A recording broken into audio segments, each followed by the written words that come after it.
Hey everyone, this is Jet here from Clinical Research and Tea with Jet. After recently sharing a clip of AOC at a budget cuts meeting, I felt that I wanted to cover more information about this Medicaid bill the Republicans are trying to pass that would cut insurance to approximately 13.7 million Americans across the country. So this new Medicaid bill refers to a proposal to significantly reduce federal Medicaid spending, impose work requirements, and alter eligibility rules. It would likely lead to a loss of health coverage for millions and increased cost sharing for some, while also reducing federal funding for states that expand Medicaid. If it passes, it could mean Medicaid cuts would be estimated to around $700 billion. One major source of savings would be from imposing work requirements on Medicaid recipients. It would also impose work requirements that would require able-bodied adults to work or engage in qualifying activities such as volunteering or attending school, for example, for at least 80 hours per month to remain eligible for Medicaid. The bill would mandate states to charge cost sharing for Medicaid services, even for those who are newly eligible through the expansion. This could lead to increased out-of-pocket costs for recipients, potentially deterring them from seeking necessary Medicaid medical care. The impact on states would be facing penalties to those not modifying their immigration-related eligibility requirements for health coverage, and would force some states to reduce comprehensive coverage programs for certain groups.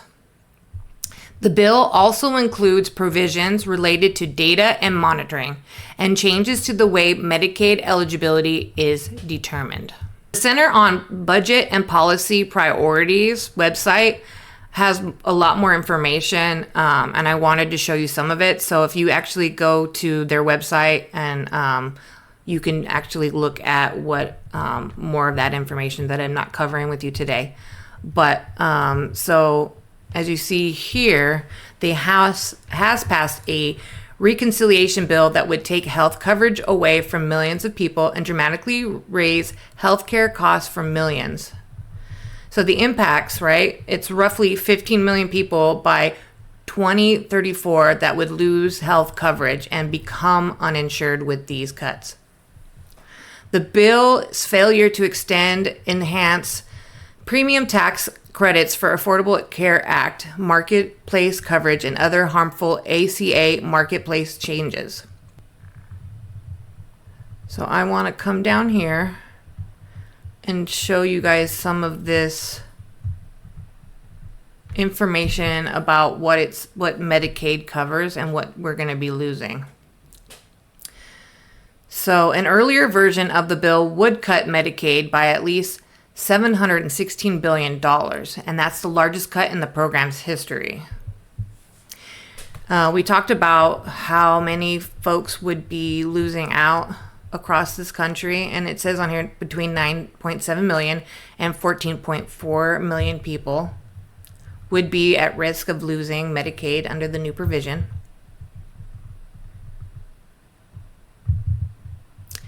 So 2/3 of people aged 19 to 64 are receiving Medicaid in 2023, worked during the year, and many of those who didn't were taking care of a family member or had an illness or disability.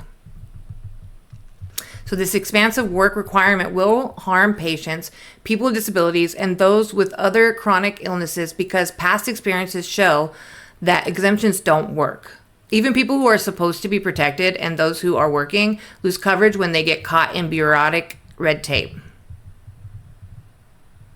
One provision would take Medicaid coverage away from people, mostly seniors, and those with disabilities who also have Medicare due to provisions that make it harder to get and stay enrolled in Medicaid.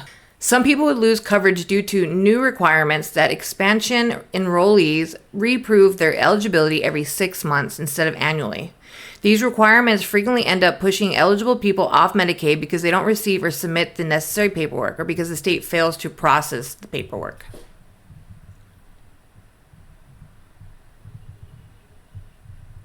The bill would require 38 states, plus the District of Columbia, that have adopted the ACA's Medicaid expansion to low-income adults to modify their immigration-related eligibility requirements for health coverage or face severe penalties. So this would put enormous pressure on the states to reduce or terminate comprehensive coverage programs now in place for people granted humanitarian parole for at least 1 year and for people who have given birth in the prior 6 months. It would also raise costs for Medicaid expansion enrollees and will lead to many of them to defer needed care. The bill requires states to charge working people with incomes just above the poverty line, $16,000 a year for an individual. Now, this is the marketplace coverage for the ACA. I'm not going to really cover this, so if you want to see more about this part, like I said, you can come to this website. It's called Center on Budget and Policy Priorities, and this particular article is by the numbers. House bill takes health coverage away from millions of people and raises family health care costs. There's other information on this website that will also talk about more things that maybe weren't covered. So you can see this article right here is another one that's being covered. So this would be a good resource if you're interested in this information for this bill. I'm going to continue to cover what important and vital information that is being addressed in the White House along with my regular content. So stay tuned. And if you haven't already subscribed to this channel and want to stay informed, don't forget to also hit that notification bell so that it will notify you when I drop my next video. If you have any interesting information on what is going on in the White House or have any insight or questions, please leave a comment for me down below. Continue to sip and stay steeped in the knowledge that is coming through our Congress every day. Thanks for watching.